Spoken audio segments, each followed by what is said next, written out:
Hello dear students, आप सभी लोगों का स्वागत है मेरे YouTube channel Abhishek Tiwari sir 111 में। हमारी चर्चा का विषय आज फिर से एक करंट अफेयर्स पार्ट को लेकर के चर्चा करने जा रहे हैं। इम्पोर्टेंट क्वेश्चन है, वो सभी एग्जामों के लिए महत्वपूर्ण है। आगामी जो भी परीक्षाएं हैं उनके लिए आप इसे पढ़िए। हम लोग आज चर्चा का विषय इसके अंतर्गत एक सीरीज के रूप में कुछ क्वेश्चंस मैंने शामिल किए हैं, उसको लेकर के करते हैं। जैसे पहला क्वेश्चन है, नए आपराधिक कानून किस दिनांक से सारे देश में लागू हुआ। तो मैं अभी आपको बता दूं कि हमारे गृह मंत्री अमित शाह जी के द्वारा कहा गया है, गृह मंत्रालय माननीय श्री अमित शाह जी के द्वारा ये बात बोली गई है कि जिन राज्यों में आपराधिक गतिविधियां ज़्यादा लामबंद हैं उन जगहों पर जल्द से जल्द ये नए कानूनों को लागू किया जाए। लेकिन अब प्रश्न है कि नए आपराधिक कानून किस दिनांक से सारे देश में लागू किए जाएंगे। सारे देश में लागू करने की बात कर रहा है, तो सारे देश में लागू करने की जो थीम है वो आपका जाएगी 1 जुलाई 2024। 1 जुलाई 2024 से ये बात बोली गई है। अगला प्रश्न इसमें बनता हुआ दिखाई दे रहा है कि भारतीय, उसी के बारे में डिटेल दे रहा है कि भारतीय न्याय संहिता, भारतीय नागरिक सुरक्षा संहिता तथा भारतीय साक्ष्य अधिनियम क्रमशः Indian penal code, code of criminal procedure तथा एविडेंस, इंडियन एविडेंस एक्ट के स्थान पर संसद द्वारा दिसंबर 2023 को पारित किए गए। इन्हें अब 1 जुलाई 2024 से आपका सारे देश में लागू कर दिया जाएगा। अगला प्रश्न है कि निम्नलिखित क्रिकेट खिलाड़ियों पर विचार कीजिए। रोहित शर्मा, विराट कोहली, रविंद्र जडेजा। उपरोक्त में से किसने क्रिकेटरों ने आईसीसी टी20, जो आईसीसी टी20 विश्व कप चैंपियनशिप हुई थी, आईसीसी आपका टी20 विश्व कप 2024 जीतने के साथ ही क्रिकेटर के टी20 प्रारूप से संन्यास लिए जाने की घोषणा कर दी है। तो इसका आंसर आपका बनेगा रोहित शर्मा, विराट कोहली और रविंद्र जडेजा। ठीक है ना। ये तो अभी हमने एक प्रश्न पढ़ा था इसके बारे में, आपका नए आपराधिक कानून के बारे में। तो सारे देश से ये 1 जुलाई 2024 से लागू कर दिया गया है, लेकिन इसमें अभी भी कुछ पॉइंट आपका छूटे हैं। उन पॉइंटों को लेकर के जो गवर्नमेंट है लगातार इसमें वर्कआउट कर रही है। तो कुल मिलाकर के अभी ये हाल ही में, कल ही परसों के न्यूज़पेपर में आपका गृह मंत्री अमित शाह जी ने अपनी बात रखी है। अगला पॉइंट इसमें बनता हुआ दिखाई दे रहा है, आईसीसी पुरुष टी20 विश्व कप 2024 में हुआ था, उसमें भारत ने जीता, ये बात हमको पता है। फाइनल मैच भारत में किस देश की टीम को हराया, ये भी प्रश्न है। देखिए, उस समय करंट का पॉइंट रहता है, इंटरेस्ट रहता है, हमें सब चीज़ें याद रहती हैं, फिर बाद में परिणाम, बाद में क्या रिजल्ट आता है हम चीज़ें भूल गए, बेसिक चीज़ भी भूल गए। तो ये किस टीम को इन्होंने हराया है, तो एवरग्रीन क्वेश्चन है फिलहाल अभी के पेपरों के लिए। तो आपको ध्यान में रखना है, साउथ अफ्रीका को हराया था, आप सबको मालूम ही है। अगला पॉइंट इसमें बनता हुआ दिखाई दे रहा है, आईसीसी पुरुष टी20 विश्व कप 2024 प्रतियोगिता का आयोजन किन देशों की संयुक्त मेजबानी में हुआ था। किन देशों की संयुक्त मेजबानी में यह आपका संचालित हुआ था। तो मैंने आपको बताया कि प्रश्न जो है टी20 से लेकर के चल रहा है, लेकिन आगामी परीक्षाओं के लिए इसलिए इम्पोर्टेंट है क्योंकि अभी 6-7 महीने की पहले की ही ये घटनाएं हैं और 2024 की घटनाएं हैं। तो ऐसे क्वेश्चन लाजमी है कि परीक्षाओं में बनते हुए दिखाई देते हैं, तो थोड़ा सा सतर्कता बना करके रखें। आ जाएं तो ये नहीं कि आपको आ ही नहीं रहा है। संयुक्त राज्य अमेरिका और वेस्ट इंडीज संयुक्त रूप से, आप जैसे भी पढ़ रहे हैं तो उस समय जिस आपको अभी भी कंफ्यूजन हो रहा होगा, जैसे एक यही प्रश्न था कि भाई किसको हराया, तो इसमें भी ये मान के चलिए जिसका क्रिकेट के प्रति बहुत ज़्यादा इंटरेस्ट है उसे तो याद होगा, और जिसका नॉन इंटरेस्ट है वो तुरंत दिमाग से मिस कर गया होगा कि दक्षिण अफ्रीका को हराया। तो थोड़ा सा ये प्रश्न जो है इंपॉर्टेंट है, एवरग्रीन है, परीक्षाओं में पूछ लेता है, तो आप लापरवाही ना करें, मेरे हिसाब से इसको भी देख करके जाएं। इसी प्रकार से आईसीसी पुरुष टी20 मैंने आपको बताया, आईसीसी पुरुष टी20 विश्व कप 2024 संयुक्त रूप से संयुक्त राज्य अमेरिका और वेस्ट इंडीज द्वारा 2 और 29 जून 2024 में आयोजित किया गया। इस टूर्नामेंट में कुल कितनी टीमों ने आपका इसमें भाग लिया था, तो इसका सही जवाब है 20 टीमों ने इसमें भाग लिया था। टोटल 20 टीमों ने इसमें आपका पार्टिसिपेट किया था। ठीक है ना। और देखिए अभी क्या कहते हैं, जून की घटना है, जून में ये घटनाक्रम हुआ है, और अभी हम दिसंबर में बैठे पड़े हैं। तो आप सब जानते हो कि 7-8 महीने की जो करंट है वो तो बिल्कुल मुंह पे रटी होनी चाहिए। और आजकल के पेपरों को देख करके तो भाई साल साल भर की करंट आपको क्या कहते हैं अच्छे से बार बार रिपीट करनी चाहिए, पेपर से 1 साल पहले की जितनी करंट है। उर्सुला बान डेर लेयन का नाम समाचारों की सुर्खियों पे रहा, क्यों रहा उर्सुला बान डेर का नाम सुर्खियों पर। तो इसके पीछे कारण क्या है देख लेते हैं। यूरोपीय आयोग की अध्यक्षता नामित की गई है, अंतर्राष्ट्रीय मुद्रा कोष की महानिदेशक नियुक्त की गई है, मैक्सिको की राष्ट्रपति निर्वाचित हुई हैं, और संयुक्त राष्ट्र विकास कार्यक्रम की महानिदेशक नियुक्त हुई हैं। तो इसका सही जवाब है कि यूरोपीय आयोग की अध्यक्ष इनको नामित किया गया है। ठीक है ना, इसका सही आंसर है यूरोपीय आयोग की अध्यक्ष नामित की गई है। अगला क्वेश्चन बनता हुआ दिखाई दे रहा है, जर्मनी की उर्सुला वान डेर लेयन को लगातार दूसरी बार यूरोपीय आयोग का क्या बनाया गया, अध्यक्ष बनाया गया है। अगला क्वेश्चन आपका बन रहा है कि निम्नलिखित में से किसे फ्रांस के सर्वोच्च नागरिक सम्मान सेवेलियर डी ला लीजन डी ऑनर, आपका एक पॉइंट है कि सेवेलियर डी ला लीजन डी ऑनर आज से सम्मानित किया गया है। किसको ये पुरस्कार से सम्मानित किया गया है? रोशनी नडार मल्होत्रा एससीएल की अध्यक्ष हैं, हेमा मालिनी नृत्यांगना, राजनीतिक और फिल्म अभिनेत्री हैं, बीजू पटनायक उड़ीसा के पूर्व मुख्यमंत्री हैं, विराट कोहली भारतीय क्रिकेटर। तो इसका सही जवाब है कि भाई सेविलियर डी ला लीजन की डी ऑनर जो पुरस्कार है वो मिला है आपका रोशनी नडार मल्होत्रा को, एससीएल की ये अध्यक्ष के रूप में काम कर रही है। अगला प्रश्न है, फ्रांस की राष्ट्रीय असेंबली के लिए संपन्न चुनावों में निम्नलिखित में से किस गठबंधन को सर्वाधिक सीटें प्राप्त हुई हैं? तो national rally, new popular front, assembly alliance और उपरोक्त में से सभी। तो इसका सही जवाब है new popular front. New popular front को क्या कहते हैं? सर्वाधिक सीटें प्राप्त हुई हैं। अगला क्वेश्चन है, फ्रांस की राष्ट्रीय असेंबली में कुल 577 सीटों में से आपका न्यू पॉपुलर फ्रंट को 187 सीटों पर और असेंबली अलायंस को 159 सीटों पर तथा नेशनल रैली को 142 सीटों पर विजय हासिल हुई। तो इसमें प्रश्न को ध्यान में रखना, निम्नलिखित में से किसे ईरान का राष्ट्रपति चुना गया है? हाल फिलहाल के जो भी घटनाक्रम में चेंजेस आते हैं उनको आप थोड़ा सा ध्यान में रखें कि ईरान का राष्ट्रपति किसे घोषित किया गया है। अयातुल्लाह अली खमेनी को, महमूद मोकबर को, मसूद पेजेस्कियान को और सईद आपका जलीली को। तो इसका सही आंसर आपका बन रहा है मसूद आपका पेजे सकियान को। अगला प्रश्न है, सुधारवादी मसूद आपका पेजेशकियान ने सईद आपका जलीली को पराजित कर ईरान के राष्ट्रपति पद का चुनाव इसमें जीता है। अगला प्रश्न बनता है कि जुलाई 2024 में संपन्न यूके हाउस ऑफ कॉमन्स के चुनाव के बाद निम्नलिखित में से किसे यूके का नया प्रधानमंत्री आपका नियुक्त किया गया है? तो इसका सही जवाब है कीर स्टारमर को। कीर स्टारमर को इसमें नियुक्त किया गया, प्रधानमंत्री के पद पर नियुक्त किया गया कीर स्टारमर को। इसी प्रकार से यूके के हाउस ऑफ कॉमन्स के लिए जुलाई 2024 में संपन्न चुनाव में कुल 650 सीटों में से लेबर पार्टी को 412 सीटों पर विजय हासिल हुई, जबकि सत्तासीन आपका कंजर्वेटिव पार्टी को मात्र 121 सीटों पर विजय मिली। लेबर पार्टी के नेता कीर स्टारमर को यूके के नया प्रधानमंत्री नियुक्त किया गया है।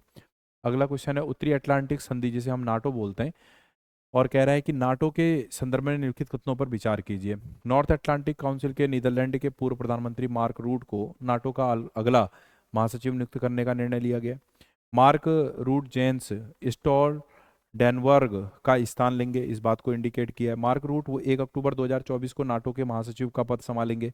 जेंस स्टॉल टेनवर्ग 10 वर्ष तक रहेंगे, इसमें नाटो के सचिव महासचिव रहेंगे। उपरोक्त में से कितने कथन आपका सही है? तो इस प्रश्न की व्याख्या के अनुसार अगर देखा जाए तो ये चारों ही पॉइंट अपनी जगह बिल्कुल सही है। North Atlantic Treaty Organisation full form याद में रखेंगे, एक बार वन टाइम रीडिंग का पार्ट है, ये समझ के साथ विकसित करिए और सभी चारों इसमें शामिल होंगे। अगला क्वेश्चन इसमें बन रहा है कि जुलाई 2024 में रूस के सर्वोच्च नागरिक सम्मान Order of Saint Andrew the Apostle Apostle से निम्नलिखित में से किसे सम्मानित किया गया? चीन के राष्ट्रपति शी जिनपिंग को, भारत के प्रधानमंत्री नरेंद्र मोदी को, उत्तर कोरिया के राष्ट्रपति किम जोंग उन को और पाकिस्तान के प्रधानमंत्री को। किसको सम्मानित किया गया? तो इसमें जो आपका रूस के सर्वोच्च नागरिक सम्मान से जुलाई 2024 में सम्मानित किया गया Order of Saint Andrews the Apostle से, इसे उत्तर कोरिया के राष्ट्रपति किम जोंग उनको आपका सम्मानित किया गया।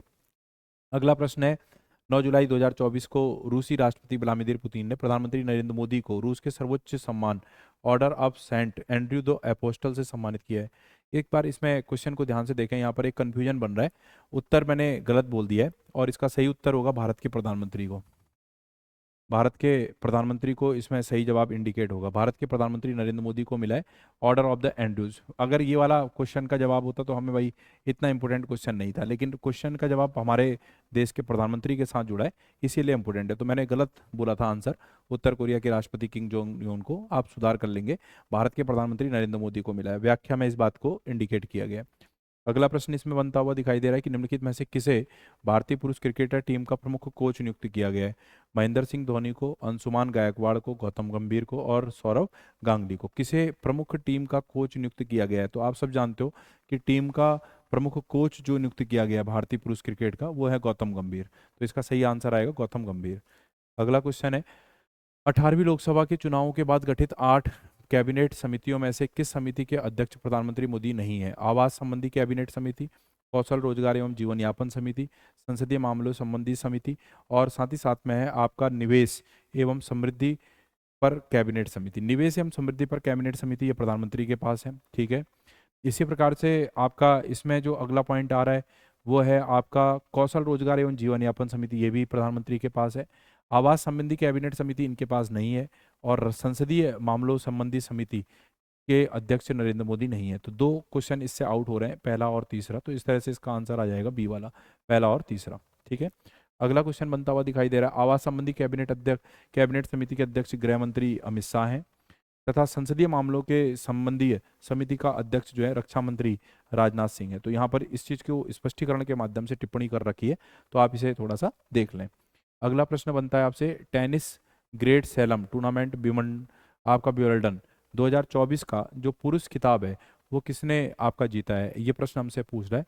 तो ये आपका tennis great slam tournament Wimbledon 2024 है, कार्लोस अल्कराज, काफ़ी इंपॉर्टेंट नाम है, यही इसका सही जवाब है। कार्लोस अल्कराज स्पेन के हैं और इन्होंने जीता है। अगला क्वेश्चन जा रहा है, tennis grand slam tournament Wimbledon 2024 के फाइनल में स्पेन के कार्लोस अल्कराज ने सर्बियाई स्टार नोवाक जोकोविच को पराजित कर अपने करियर का चौथा ग्रैंड स्लैम खिताब जीता है। इसी प्रकार से tennis grand slam tournament Wimbledon 2024 का महिला एकल खिताब आपका किसने जीतने का काम किया? तो इसका आंसर होगा जैस्मीन आपका पावोलिनी, बारबोरा आपका क्रेजिस्कोवा, टेलर टाउनसेंट और कैटरीन आपका सिनियाकोवा। तो इसका आंसर आएगा बारबोरा क्रेजिस्कोवा, ठीक है। तो पढ़ लेना एक बार, वन टाइम रीडिंग रखिएगा। भाग मच्छर भाग, भाग मच्छर भाग, ठीक है। भाग मिल्खा भाग, भाग मच्छर भाग बन गया ये, ठीक है, ध्यान देगा। भाग मच्छर भाग अभियान किसके द्वारा आपका लॉन्च किया गया? तो छत्तीसगढ़ राज्य सरकार के द्वारा, उड़ीसा राज्य सरकार के द्वारा, बृहद मुंबई म्यूनिसिपल कॉरपोरेशन के द्वारा और दिल्ली नगर निगम के द्वारा। तो बृहद मुंबई म्यूनिसिपल कॉरपोरेशन के द्वारा ये आपका लॉन्च किया गया है। अगला प्रश्न है, निम्नलिखित में से किस राज्य में मुख्य विपक्षी दल द्वारा शैडो कैबिनेट अर्थात छाया मंत्रिमंडल शैडो कैबिनेट अर्थात छाया मंडल गठित किया गया है? तो इसका सही जवाब आपका बनेगा छत्तीसगढ़, उड़ीसा, आंध्र प्रदेश और तेलंगाना। उड़ीसा इसका सही जवाब आएगा। क्या आएगा? उड़ीसा। तो इसको कंसंट्रेट करिएगा।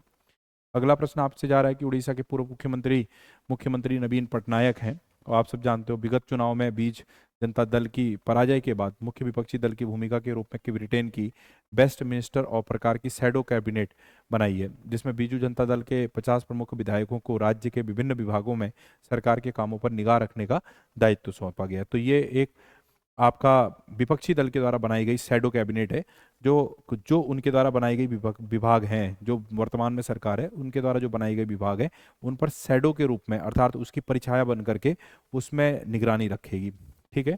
अगला पॉइंट, इसी प्रकार से निम्नलिखित देशों की शासन प्रणाली पर विचार कीजिए, ऑस्ट्रेलिया, कनाडा, न्यूजीलैंड, यूके।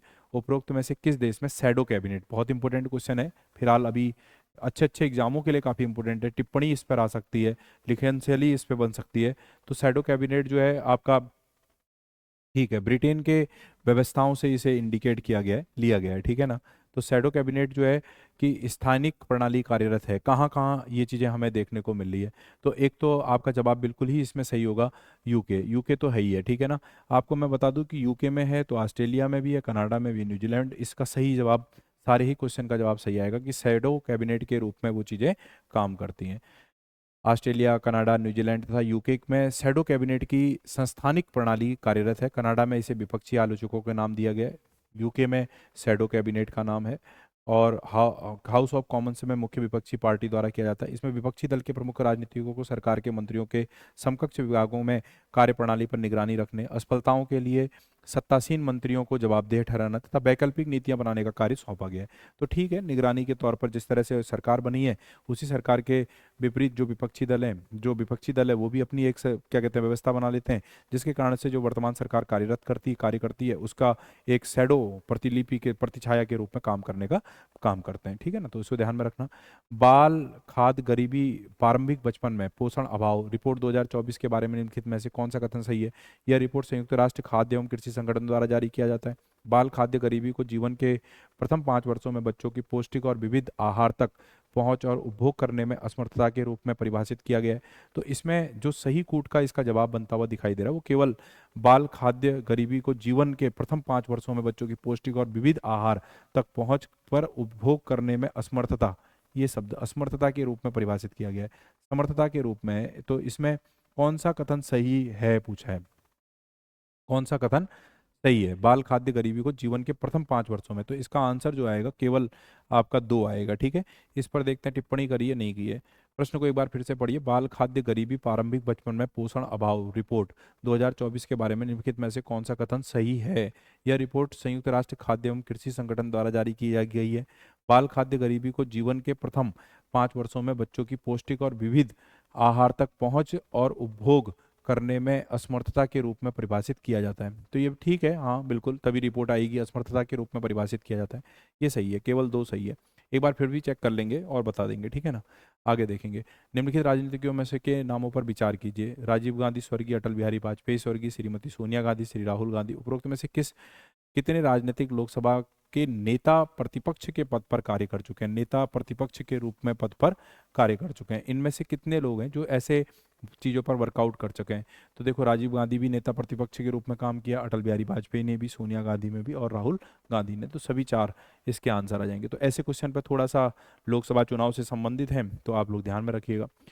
अगला क्वेश्चन इसमें आपका जनता बन रहा है कि पेरिस ओलंपिक 2024 में भारत के किस प्रतिभागी ने किसी प्रतिरूपधा में पहला पदक जीता है। बहुत इंपॉर्टेंट क्वेश्चन, अच्छा क्वेश्चन है। पेरिस ओलंपिक में हुआ था। मनु भाकर ने, मनिका आपका बत्रा ने, सृजा अकूला ने, और बलराज आपका पवार ने। तो इसका सही जवाब आएगा बेटा मनु भाकर, इसका सही जवाब आएगा मनु भाकर। तो इसे पढ़ लेना।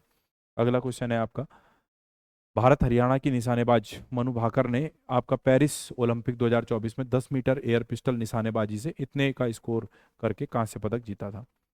निम्नलिखित देशों पर विचार कीजिए। फ्रांस, यूके, आपका क्या कहते हैं संयुक्त राज्य अमेरिका, जर्मनी। इनमें से किस देश ने 3 या 3 से अधिक बार ग्रीष्मकालीन ओलंपिक खेलों का आयोजन किया। देखिए प्रश्न अच्छा है, बच्चा यहाँ पर अगर नहीं पढ़ के गया होगा तो फंस जाएगा। तो इसमें किन लोगों ने इस तरह से प्रोसेसिंग को वर्कआउट किया है, तो आप ध्यान में रखना, फ्रांस ने भी किया है, यूके ने भी किया है, संयुक्त राज्य अमेरिका ने भी किया है। 3 या 3 से अधिक बार, इसका नाम नहीं आएगा। तो इसका सही जवाब आ जाएगा आपका 1, 2 और 3 का आंसर बनता हुआ दिखाई दे रहा है। अगला क्वेश्चन है इसमें, संयुक्त राज्य अमेरिका ने लगभग 4 बार सेंट लुइस, लॉस एंजलस, पूरा उसका विवरण दे रखा है ग्रीष्मकालीन खेल। इसके अलावा लंदन में 3 बार, इसी प्रकार से आपका ऑस्ट्रेलिया में, ठीक है ना, जापान में केवल 2 बार हुआ है। तो थोड़ा सा टिप्पणी दे रखी है, उसे एक बार आप रीडिंग कर लीजिएगा। अगला पॉइंट इसमें बनता हुआ दिखाई दे रहा है। अगला पॉइंट, अभी हाल ही में किस राज्य की विधानसभा में सर्वसम्मति से राज्य का नाम बदलने का संकल्प लिया गया है। तो ये प्रश्न काफ़ी इंपॉर्टेंट है, अच्छा प्रश्न है। तो ये जो है उत्तर प्रदेश नहीं, मध्य प्रदेश नहीं, केरल आएगा इसका जवाब। पश्चिम बंगाल भी नहीं, केरल। केरल में ये बात सर्वसम्मति से नाम बदलने की बात की गई है। 24 जून 2024 को केरल विधानसभा में सर्वसम्मति से एक संकल्प पारित करके केरल राज्य का नाम बदलकर केरलम करने की बात की गई है। क्या करेगी, केरलम, ठीक है, पॉइंट ध्यान रखेंगे। निम्नलिखित, लास्ट क्वेश्चन है, निम्नलिखित कथनों में से कौन सा कथन सत्य है। डाकघर अधिनियम 2023, डाकघर अधिनियम 2023 से 18 जून 2024 को आधिकारिक रूप से लागू हो गया था। दूरसंचार अधिनियम 2023 26 जून 2024 को आधिकारिक रूप से लागू हो गया था। तीनों नए आपराधिक अधिनियम भारतीय न्याय संहिता, भारतीय नागरिक सुरक्षा संहिता तथा भारतीय साक्ष्य संहिता 1 जुलाई 2024 से प्रभावी हो गए थे। तो इसका जो सही आंसर होगा केवल 3, एक और केवल 1 एवं 2, केवल 1 एवं 2, 1, 2 और 3, ये सभी इसके उत्तर बनेंगे। तो इसका सही आंसर होगा पहला और तीसरा, पहला और तीसरा, ये आएगा। दूरसंचार अधिनियम 2023 और 26 जून 2024 को आधिकारिक रूप से लागू हो गया था, यह कथन सत्य नहीं है। तो 30 में 2 पॉइंट आपके सही जा रहे हैं, केवल 1 और 2। इसको हम यहाँ पर पूरा लेकर के चल रखे हैं। 25 क्वेश्चनों का सेट लगातार आपको मैं देने का काम कर रहा हूँ, आप इसे मेंटेन करिए। आगामी परीक्षाओं के लिए 6 महीने की करंट को बहुत अच्छे से देख करके जाएं, और उसमें भी एवरग्रीन क्वेश्चन और साल भर में जो भी ऐसी घटनाएं हुई हैं, खासतौर पर खेल से संबंधित, राजनीतिक पहलुओं से संबंधित, आर्थिक पहलुओं से संबंधित, सामाजिक व्यवस्थाओं में ऐसी चीज़ें जो आपको परीक्षाओं के दृष्टिकोण से काफ़ी महत्वपूर्ण लगती हैं, उनको आप जरूर पढ़ के जाएँ, उसे निगलेक्ट ना करें। बाकी मेरा प्रयास है कि मैं आपको परीक्षाओं से पहले लगभग 6 महीने तक की करंट के संबंध में कुछ ना कुछ बातें आपको बताते रहूं, समझाते रहूं। आप मेरे साथ जुड़ें, फॉलो करें और चीज़ों को बेहतरीन ढंग से पढ़ने का प्रयास करें। Okay, bye.